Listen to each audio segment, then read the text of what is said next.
Hi, I'm Michelle. And I'm Brian, and today we're going to be talking about 4 things you can check to make sure that your money, your hard-earned cash, isn't just flying out your windows and causing excessive energy bills. Number 1, major temperature differences room to room. If you notice that there's a room in your house or a couple rooms in your house that have different temperatures, either warmer or colder throughout the seasons, consistently, you might be dealing with some drafty windows. Check around the frame of your windows to be sure there's no breeze coming in. If there is, it might be due to improper installation, general wear and tear, or inadequate insulation. Number 2, glass sweating. In older windows, if you see condensation on the inside of the window, this could mean the seals are wearing out or the metal spacers are transferring the cold into your home, which then condensates after your furnace turns on. Number 3, windows are hard to operate. This one is kind of scary because it could be a lot of things. It could be something as simple as dirt buildup in the frame of your window, or it could be something as huge as foundation issues in your house. While it's probably not the foundation, if you do clean your windows and it's still having problems opening, you're probably dealing with a situation where the springs are too tight or the operator in the window, guys, not you, is malfunctioning. Oftentimes we'll see situations where the gears need more lubricant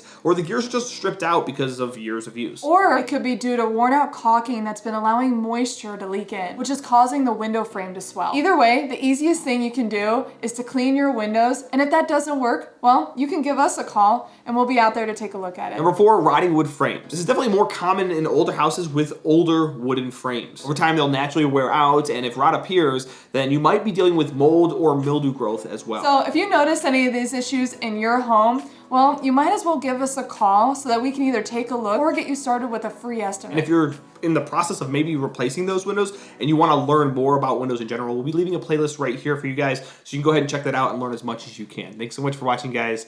We'll see you in the next one.